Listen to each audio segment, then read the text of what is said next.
Auquel pays sauvage la Guinée a pendu, a exécuté des gens, laissant croire aux travailleurs français, aux paysans, que nous avons ramassé des gens dans les rues qui, par opinion politique exprimée, soit par la presse, soit par la parole, étaient victimes de poursuites judiciaires et de condamnations. Non. Nous avons été agressés. Le Conseil de sécurité a tenu une session spéciale et a reconnu le fait. Il a invité les puissances agressives à payer à la Guinée les dommages-intérêts. J'ai répondu non, je n'en veux pas. Si elles ont conscience d'avoir commis un crime, je les invite à libérer mes frères des colonies portugaises. Telle a été ma déclaration. L'Organisation de l'Unité africaine a tenu une session spéciale le 12 décembre 1970 à Lagos. Et l'unanimité des membres était cette fois-ci présente.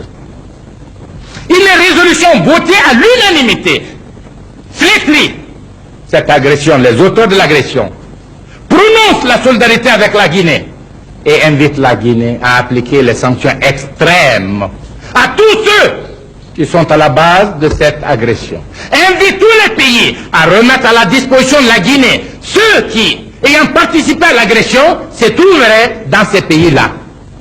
Je connais l'histoire de France, on me l'a enseigné. Je l'ai vécu en partie.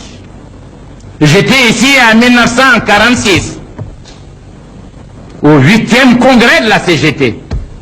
Et en ce moment, la CGT était la centrale unique des travailleurs français.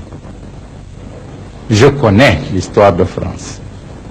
Et je sais qu'en août, septembre 1944, ce sont des dizaines de milliers de traîtres dont le compte a été réglé directement par les patriotes français. 17 000 communards sont passés aux armes, 110 000 autres traîtres exécutés par le peuple. Et je dis bien, dans Historia numéro 36, M. Tedjen déclare: les rues sont jonchées de cadavres. Ce spectacle affreux servira de leçon. Donc la France était fière de sa victoire sur les envahisseurs étrangers et sur les traîtres français. Nous ne pouvons pas comprendre que la presse française traîne dans la boue le peuple de Guinée pour avoir châtié ceux qui l'ont agressé le 22 novembre 1970. Et la presse laissait croire à l'opinion que c'était des Français qui étaient victimes. Je déclare solennellement que l'information est fausse et indigne. Aucun n'est français. Ce sont des Guinéens, voire des Guinéens cadres de leur pays. Évidemment, qui avaient épousé des Françaises.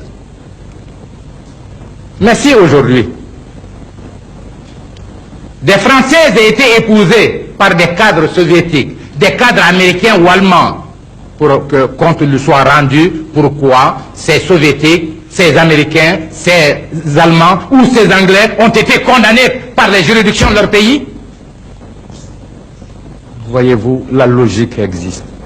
J'ai beau être un pays petit, un pays économiquement pauvre, j'ai à moi la plénitude de la dignité de l'homme, de la dignité d'un peuple. Et j'aimerais voir la France de 1789 défendre la cause juste, légitime de ce peuple-là qui a été agressé et qui a le droit d'appliquer à ces 6 traîtres ce que prévoit sa propre loi. Mais ce que je voudrais, s'agissant des Français, j'ai été humain, je ne le regrette pas. Je n'ai pas fait ça pour elles. J'ai fait en tant qu'obligation de ma conscience. J'ai même fait une conférence pour exprimer au peuple de Guinée la douleur qui doit être celle de ces étrangères qui avaient fait confiance à des Guinéens et qui aujourd'hui sont humiliés par la forfaiture commise par leurs maris au sein de leur propre peuple. Et comme les maris sont condamnés, ils n'ont plus de droits. Ils ont abandonné leurs droits en se mettant contre la liberté, la souveraineté de leur nation. J'ai dit donc, il faut reconnaître à ces épouses tous les droits. Parce que la législation guinéenne ne permettait pas à ces Françaises de revenir avec leurs enfants. Et les parents des traîtres guinéens avaient refusé le retour en France des enfants. Ils étaient obligés de tenir un meeting et de faire des circulaires dans tous les comités du parti pour expliquer à l'opinion que une telle attitude serait injuste. La Française qui est venue par confiance est aussi responsable de son enfant que le Guinéen, son mari. Et si le Guinéen a pu trahir sa nation, la Française doit avoir le droit, la plénitude de son droit, au moins, de s'occuper de l'éducation de son enfant ou de ses enfants. C'est ainsi, toutes sont venues avec les enfants, et tous les enfants, et aux frais du gouvernement guinéen. Elles sont venues, elles n'étaient pas tristes, elles étaient contentes de la bienveillance de la Guinée. Mais à un moment donné de la lutte contre notre régime, on les a regroupées en association. On s'en sert comme paravent. Elles-mêmes sont victimes et j'ai pitié d'elles.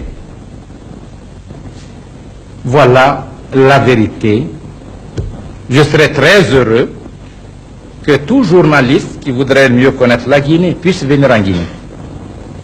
Ne plus écouter le président ni un cadre du gouvernement, mais prendre contact avec les réalités du pays.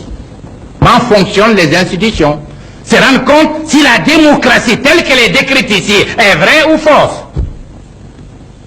Je serais heureux que celui qui ne m'aime pas soit le premier à venir se rendre compte de cette réalité. Voilà, messieurs la presse, je m'excuse de vous avoir retenu longtemps, mais je sais que la plupart des points d'information contenus dans mon exposé n'étaient pas connus de vous et qu'il était de mon devoir d'émettre le message de mon peuple et de son régime.